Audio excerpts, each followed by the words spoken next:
Mi tío robó mi fondo de $12.000 para abrir un negocio, mi mamá dijo que lo dejara pasar. Así que lo denuncié, y luego descubrí un secreto familiar que lo cambió todo. Mi vida siempre fue complicada, pero todo se desmoronó realmente después de que mi padre falleció cuando tenía 10 años. Ahora tengo 20, y los últimos 10 años han sido una lucha constante para encontrar mi lugar en un entorno donde parece que siempre estoy sola contra el mundo. Mi madre, aunque siempre ha sido la figura responsable en la familia, rara vez ha mostrado el tipo de afecto o apoyo que esperaba. En cambio, se ha dedicado a volcar toda su energía en su hermano menor, mi tío. Para entender esta historia, necesito darles un poco de contexto sobre mi familia. Mi tío es el típico desastre andante, carismático, lleno de grandes ideas y absolutamente incapaz de ejecutarlas. No importa cuántas oportunidades tenga, siempre encuentra la manera de desperdiciarlas. Desde que tengo memoria, mi madre ha estado cubriéndole las espaldas, pagando sus deudas, financiando sus proyectos y justificando sus errores. Según ella, mi tío simplemente no ha tenido la suerte que se merece, y la familia está para apoyarse. Yo, en cambio, aprendí temprano que no podía depender de nadie más que de mí mismo. Desde los 15 años empecé a trabajar después de la escuela, limpiando casas, cuidando niños y haciendo cualquier cosa honesta que me permitiera ahorrar. Tenía un objetivo claro. Quería ir a la universidad y salir del pequeño pueblo en Ohio donde vivíamos, lejos de la dinámica tóxica de mi familia. A lo largo de los años, logré ahorrar $12.000, todo en efectivo, guardado cuidadosamente en una caja fuerte escondida en mi armario. Nunca le conté a mi madre sobre este dinero porque, sinceramente, no confiaba en ella. Y tenía razón en no hacerlo. Una mañana, hace 3 meses, me desperté con una sensación extraña. Revisé mi caja fuerte, como solía hacer cada cierto tiempo, pero esta vez estaba vacía. No había billetes, ni sobres, ni rastros de mis años de trabajo y sacrificio. Me congelé. Revisé todo el armario pensando que quizás había cometido un error o que alguien había movido la caja, pero no.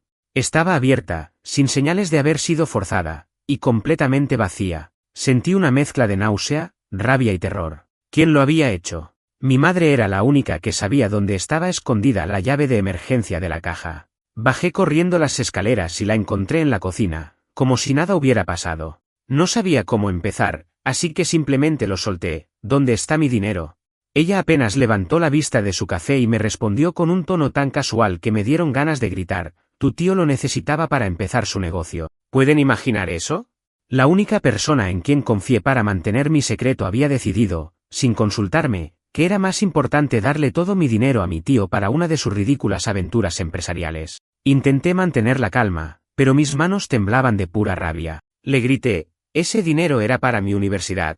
Me tomó años ahorrarlo, pero mi madre, como siempre, tenía una excusa lista: es por el bien de la familia. Tu tío tenía una gran oportunidad y necesitaba ese empujón. Puedes pedir un préstamo, igual que todos los demás. No podía creer lo que estaba escuchando. Mi madre estaba justificando el robo de mis ahorros como si fuera algo menor, como si yo no tuviera derecho a estar enojada. Subí a mi habitación, cerré la puerta y lloré. Lloré hasta que no me quedaron lágrimas, hasta que solo sentía el vacío de la traición.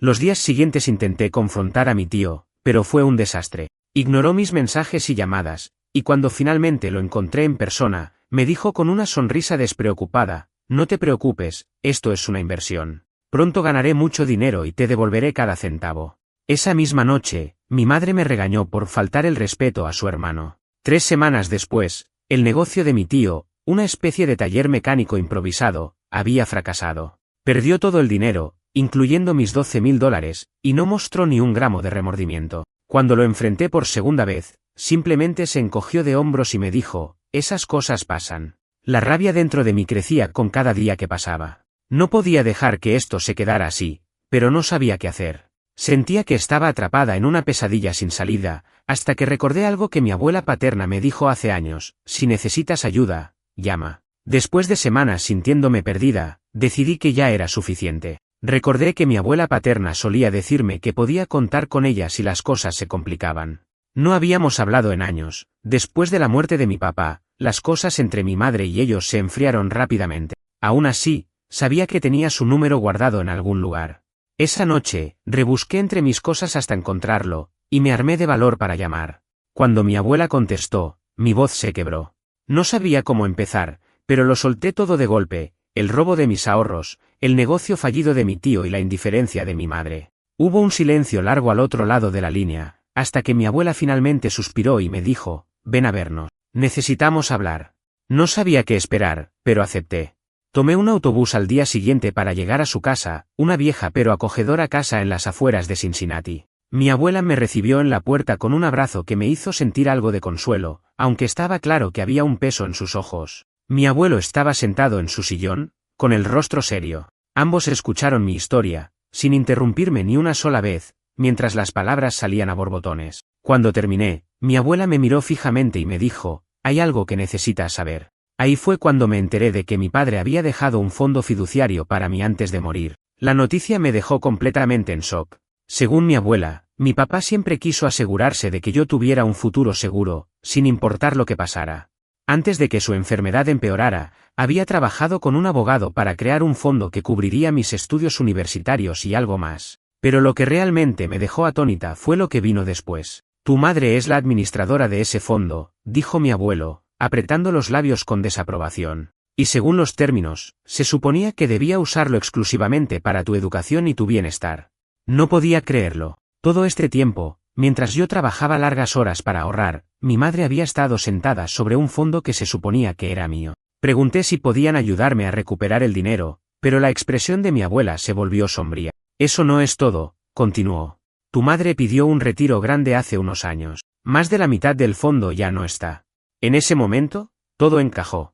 Mi madre no solo había permitido que mi tío se llevara mis ahorros, sino que también había estado usando el dinero que mi papá dejó para mí para financiar sus propios caprichos y las constantes emergencias de su hermano. La rabia que sentí en ese momento no se puede describir con palabras. Mi abuelo, quien rara vez mostraba emoción, se levantó lentamente de su sillón y me dijo, vamos a arreglar esto. Si tu madre no te devuelve ese dinero, la llevaremos a los tribunales. Lo que vino después fue un torbellino de emociones y acción. Mi abuelo contactó al abogado que había ayudado a mi papá a establecer el fondo fiduciario. En pocos días, lograron recuperar copias de los documentos legales que detallaban cómo se suponía que debía manejarse el dinero. Los términos eran claros, mi madre estaba obligada legalmente a usar el fondo solo para mi beneficio. El abogado confirmó que había habido retiros que no tenían ninguna relación con mis estudios o mi bienestar, lo cual era una violación directa del acuerdo. En este punto, las cosas se complicaron aún más. Mi abuelo sugirió que debía confrontar a mi madre, pero no estaba segura de si podía manejarlo sola. Decidimos hacerlo juntos. El día que enfrenté a mi madre fue uno de los momentos más difíciles de mi vida. Regresé a casa acompañada de mis abuelos, y cuando mi madre los vio en la puerta, su expresión cambió de sorpresa a incomodidad. Sabía que algo estaba mal. Nos sentamos en la sala, y mi abuelo comenzó a hablar, explicando todo lo que habíamos descubierto. Mi madre intentó negarlo al principio, pero cuando mi abuelo sacó los documentos, su fachada se derrumbó. Ese dinero era necesario, dijo finalmente, alzando la voz. Tu tío necesitaba ayuda. No iba a dejar que fracasara cuando podía hacer algo al respecto. Le respondí con la voz temblorosa de la rabia, ¿y qué hay de mí? ¿Qué pasa con mi futuro? Ese dinero era mío, papá lo dejó para mí, no para él.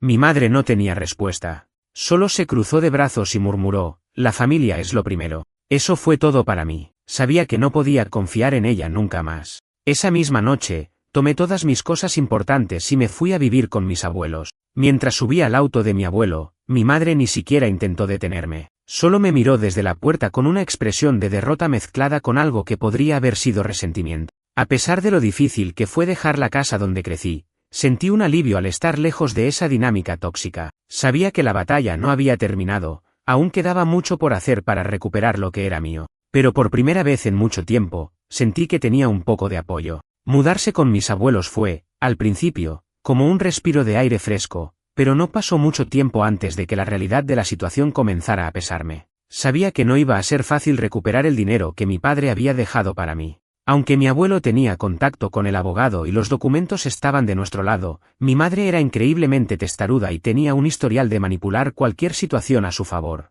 En los días siguientes, el abogado revisó los registros del fondo fiduciario. Lo que encontramos fue devastador. De los $40.000 que mi padre había ahorrado para mí, quedaban menos de $6.000. El resto había sido retirado en pequeñas sumas a lo largo de los años, y las notas de los retiros incluían conceptos como gastos de mantenimiento, deudas familiares y apoyo financiero. Era obvio que el dinero no se había usado para mí en absoluto. La gota que colmó el vaso fue descubrir que una parte significativa del dinero se había destinado al fracasado negocio de mi tío, el mismo que ya había destruido mis ahorros personales. Fue en ese momento cuando decidí que no podía simplemente quedarme sentada y aceptar esta situación. Mi abuelo, firme como siempre, sugirió que comenzáramos un proceso legal. Antes de hacerlo, decidimos darle una última oportunidad a mi madre para corregir las cosas. Acordamos reunirnos con ella en persona, junto con el abogado. Cuando llegamos a su casa, mi madre parecía molesta, como si todo esto fuera un inconveniente innecesario para ella. Mi tío también estaba allí, sentado en el sofá como si no tuviera un solo problema en el mundo. El abogado explicó la situación con calma pero con firmeza. Le mostró los documentos legales y dejó claro que lo que había hecho era una violación del acuerdo fiduciario. Mi madre se mantuvo en silencio por unos minutos, mirando fijamente los papeles como si tratara de encontrar una forma de justificarse. Finalmente, habló. ¿Y qué querías que hiciera? Estaba tratando de mantener a flote a la familia. Tú no entiendes las presiones que tuve que soportar después de que tu padre murió.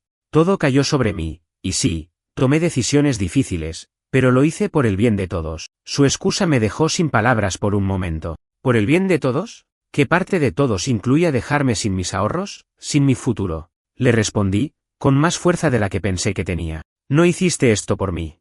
Lo hiciste por ti. Y lo hiciste por él, dije, señalando a mi tío, que se encogió de hombros sin decir nada. Papá confiaba en ti para manejar ese dinero con integridad, y tú lo traicionaste. No es tuyo, nunca lo fue. Lo hiciste para cubrir los errores de los demás, mientras a mí me dejabas trabajar como loca para construir algo que ya debería haber tenido. La conversación se tornó caótica después de eso. Mi madre comenzó a gritar, insistiendo en que todo lo que había hecho era justificado, mientras mi tío permanecía en silencio, claramente incómodo pero sin hacer ningún esfuerzo por defenderme. Mi abuelo finalmente intervino y le dijo que, si no aceptaba devolver lo que quedaba del fondo y buscar una forma de compensar lo que había gastado, íbamos a proceder legalmente. Mi madre rió amargamente y dijo, ¿legalmente? Adelante. Hazlo. Vamos a ver cómo le va a una niña malagradecida tratando de demandar a su propia madre. Fue un golpe bajo, pero no iba a retroceder. Esa noche, mientras volvía a casa con mis abuelos, confirmé que quería seguir adelante con la demanda. Mi abuelo me apoyó completamente, pero pude ver que estaba dolido por la situación. Sabía que no disfrutaba ver a su hija siendo arrastrada a los tribunales, pero entendía que yo no tenía otra opción. En las semanas siguientes, comenzamos el proceso legal. Fue agotador emocional y mentalmente. Mi madre no solo contrató a un abogado, sino que comenzó a pintar una narrativa de que yo era una hija ingrata que no valoraba los sacrificios que ella había hecho por mí. Lo que más me dolió fue que algunos de mis familiares comenzaron a ponerse de su lado, creyendo sus mentiras. Decían cosas como, tu madre hizo lo que tenía que hacer para mantenerte, no deberías estar reclamando nada. Cada comentario, cada mirada de juicio, era como un pequeño cuchillo clavándose en mi espalda. Pero había algo que mantenía mi determinación, sabía que mi padre habría querido que luchara por lo que era mío. Una tarde, mientras estábamos preparando los documentos para el caso, el abogado recibió una llamada inesperada. Era de un viejo conocido que solía trabajar con mi padre antes de que muriera. Este hombre, al enterarse de la situación, decidió compartir algo que nadie en la familia sabía. Mi padre no solo había dejado el fondo fiduciario, también había establecido una cuenta de ahorros separada en un banco que mi madre aparentemente no sabía que existía. Cuando escuché esto, mi corazón comenzó a latir con fuerza. Si había más dinero guardado, tal vez no todo estaba perdido. El abogado nos ayudó a investigar y logramos rastrear la cuenta. Para mi sorpresa, estaba intacta, con un saldo considerable que mi madre no había podido tocar porque no era la administradora de esa cuenta. Era un rayo de esperanza en medio de una tormenta que parecía interminable. Pero también significaba que las cosas se iban a poner aún más complicadas. Mi madre no iba a aceptar que yo recuperara lo que me correspondía sin pelear, y estaba preparada para hacer todo lo posible para mantener el control. Descubrir la cuenta intacta de mi padre fue como encontrar una tabla de salvación en medio de un naufragio. Por primera vez en meses, sentí que había una posibilidad real de salir adelante. Sin embargo, sabía que no podía confiarme. Mi madre había demostrado ser capaz de cualquier cosa para mantener el control, y esta nueva información podía desatar un conflicto aún más grande. El abogado explicó que, aunque la cuenta estaba legalmente a mi nombre, mi madre podía intentar impugnarla en el tribunal. La clave era asegurarnos de que nadie, especialmente ella, pudiera acceder a esos fondos mientras el proceso judicial seguía su curso. Esa misma tarde, con la ayuda del abogado, Transferimos la cuenta a un banco diferente, donde configuramos restricciones adicionales. No iba a arriesgarme a que mi madre descubriera la existencia de ese dinero y encontrara la manera de apoderarse de él también. Por supuesto, mi madre no tardó en enterarse. Apenas 2 días después, recibí una llamada inesperada de un número desconocido. Cuando contesté, escuché su voz al otro lado de la línea, cargada de sarcasmo y rabia. «Así que ahora también estás escondiendo dinero, ¿eh? Muy madura de tu parte. ¿Es eso lo que te enseñó tu padre? A robarle a tu propia familia». La sangre me hervía, pero intenté mantener la calma. «Ese dinero no es tuyo, mamá. Nunca lo fue. Y si crees que voy a dejar que sigas manipulando todo, estás equivocada». Su risa fría me puso los pelos de punta. «Crees que tienes todo resuelto, pero no sabes con quién estás jugando. Esto no se trata solo de dinero, se trata de respeto. Y tú no tienes ni una pizca de eso». La llamada terminó abruptamente, y me quedé sentada en mi habitación, temblando. Mis abuelos, al escuchar lo ocurrido, intentaron consolarme. Mi abuelo, siempre pragmático, dijo: «Esto solo significa que estás ganando. Si no tuviera miedo de perder el control, no reaccionaría así». Tenía razón, pero eso no hacía que fuera más fácil. Los días siguientes fueron un caos. Mi madre no solo intentó contactarme directamente, sino que comenzó a movilizar a otros familiares en su contra. Las llamadas y los mensajes de texto de tíos, primos y hasta amigos de la familia no paraban. Todos parecían tener una versión diferente de la historia que mi madre les había contado, que estaba siendo ingrata, que quería arruinarla, que todo esto era una venganza porque no me había consentido lo suficiente. Incluso mi tío, quien hasta entonces había permanecido en silencio, decidió aparecer de repente para hablar. Llegó a casa de mis abuelos sin previo aviso, con esa sonrisa cínica que siempre llevaba puesta. «Vamos a dejar algo claro», dijo mientras se acomodaba en el sofá, como si estuviera en su propia casa. «Lo que pasó con el dinero fue un malentendido. Yo nunca quise causarte problemas. Todo esto se salió de control, pero ¿de verdad vale la pena destruir a la familia por esto?». Lo miré directamente a los ojos y respondí: «¿Destruir a la familia? ¿No te parece que robar el dinero de alguien para financiar tus fracasos es lo que realmente destruye a la familia?». Él se encogió de hombros, con una expresión de falsa inocencia. «No estoy diciendo que no cometí errores, pero todos cometemos errores. Es hora de que dejes esto atrás». Ese fue el momento en el que me di cuenta de que no había forma de razonar con él ni con mi madre. Ninguno de los dos iba a aceptar la responsabilidad de sus actos, y lo único que podía hacer era seguir adelante con el caso legal. Los siguientes meses fueron agotadores. Mi madre contrató a un abogado agresivo que intentó desacreditarme de todas las maneras posibles. Afirmaron que yo era incapaz de manejar dinero, que el fondo fiduciario había sido usado para mi bienestar, y hasta insinuaron que mis abuelos estaban manipulándome para perjudicarla. Fue una experiencia desgastante, pero nunca estuve sola. Mis abuelos estuvieron conmigo en cada paso del camino, y el abogado que contratamos no dejó de luchar por mí. Finalmente, llegó el día del juicio. Sentada en la sala del tribunal, vi a mi madre y a mi tío en la mesa opuesta, sus rostros tensos pero arrogantes. Cuando comenzaron a presentar su defensa, todo parecía girar en torno a justificar lo injustificable. Mi madre incluso llegó a decir que, si había tomado decisiones difíciles, había sido por amor. Sin embargo, lo que no esperaban era que presentáramos evidencia adicional que habíamos encontrado en las semanas previas al juicio. Resulta que los registros bancarios mostraban que mi madre no solo había usado el dinero del fondo fiduciario para ayudar a mi tío, sino también para costearse vacaciones personales y compras de lujo.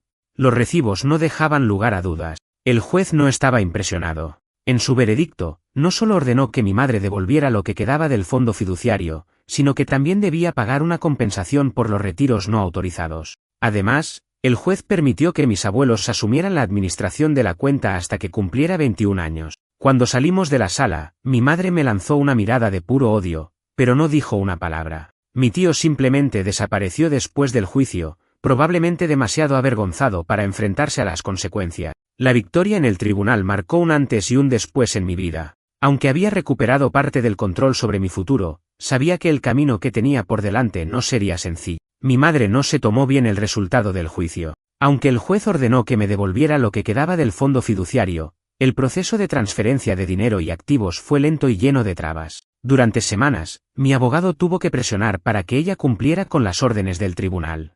Mientras tanto, me enfoqué en lo único que me había impulsado desde el principio, mi educación. Con los fondos que quedaban y la cuenta que mi padre había dejado intacta, finalmente pude inscribirme en la universidad que había soñado por años. Aunque no podía cubrir todos los gastos, me las arreglé para obtener una beca parcial y aceptar un préstamo estudiantil. Tomar esa decisión me llenó de incertidumbre, pero sabía que valía la pena invertir en mi futuro, incluso si significaba empezar mi vida adulta con una deuda. A pesar de mi resolución de seguir adelante, no podía ignorar el peso emocional de lo que había sucedido. La relación con mi madre y el resto de la familia estaba completamente rota. Ella no intentó contactarme después del juicio, pero otros miembros de la familia no dejaron pasar la oportunidad de enviarme mensajes cargados de reproches. Frases como "no deberías haber llevado esto tan lejos" o "tu madre hizo lo mejor que pudo por ti" aparecían constantemente en mi teléfono. Decidí bloquearlos a todos. Los únicos que permanecieron a mi lado fueron mis abuelos paternos. Aunque ellos también llevaban el dolor de haber visto a su hija actuar de manera tan deshonesta, nunca dejaron de apoyarme. Mi abuelo, en particular, se convirtió en una especie de guía. Me ayudó a planificar mis finanzas, a gestionar los fondos restantes y a enfrentar el mundo con más confianza. Su apoyo fue fundamental para que pudiera mantenerme firme cuando los fantasmas de todo lo que había sucedido amenazaban con derrumbarme. Sin embargo, la tranquilidad no duró mucho. Un par de meses después de comenzar la universidad, recibí un correo electrónico de mi madre. El mensaje, breve pero cargado de emociones, me tomó completamente por sorpresa. Espero que estés feliz con lo que has logrado. Has destruido esta familia, pero un día te darás cuenta de que la sangre es más importante que el dinero. Cuando lo hagas, no esperes que estemos aquí para ti. Lo leí varias veces, tratando de procesar lo que realmente significaba. ¿Era una disculpa retorcida? ¿Una amenaza velada? ¿O simplemente una última forma de intentar manipularme? En lugar de responder, decidí mostrarle el mensaje a mi abuelo. Su reacción fue predecible, sacudió la cabeza con una mezcla de decepción y enojo. No dejes que esto te afecte, dijo. Ella está perdiendo el control y no sabe cómo enfrentarlo. Tú sigue adelante, construye tu vida, y demuestra que no necesitas nada de esto para ser feliz. Tomé sus palabras como una promesa. Sabía que no podía seguir cargando con la culpa que mi madre intentaba proyectar en mí. Ya había perdido demasiado tiempo y energía lidiando con su toxicidad, y ahora tenía la oportunidad de comenzar de nuevo. El verdadero punto de inflexión llegó cuando decidí investigar más a fondo los últimos años de mi vida, tratando de comprender cómo había llegado a este punto. Revisando antiguos documentos y registros, descubrí algo que me dejó helada. Mi madre no solo había manipulado los fondos fiduciarios y robado mis ahorros, también había tomado un préstamo hipotecario a nombre de mi padre poco antes de su muerte. Ese dinero nunca se había usado para la casa familiar, como ella afirmaba. Todo había ido a rescatar a mi tío de otro de sus desastres financieros. El patrón era claro: mi madre siempre había priorizado a su hermano por encima de mí, por encima de sus propias responsabilidades, y lo más doloroso era que lo hacía sin ningún remordimiento. Mostrar estos nuevos hallazgos a mis abuelos solo reforzó nuestra determinación de cortar cualquier vínculo restante con ella. Ahora, mientras escribo esto, estoy a mitad de mi segundo semestre en la universidad. He encontrado un grupo de amigos que se han convertido en mi familia elegida, personas que me apoyan y me animan a seguir adelante. Mis abuelos y yo mantenemos una relación cercana, aunque sé que el conflicto con mi madre ha sido duro para ellos también. Por su parte, mi madre y mi tío parecen haber desaparecido de mi vida por completo. No he recibido más correos, llamadas ni mensajes de ellos o de ningún otro miembro de la familia. Parte de mí siente tristeza por cómo terminaron las cosas, pero otra parte sabe que era necesario. A veces, para crecer, tienes que alejarte de aquello que te hace daño, incluso si proviene de tu propia sangre. Hoy, miro hacia el futuro con optimismo. Lo que me robaron, tanto en términos de dinero como de confianza, nunca podré recuperarlo por completo. Pero también sé que lo que he ganado, mi independencia, mi determinación y una nueva perspectiva de la vida, es invaluable.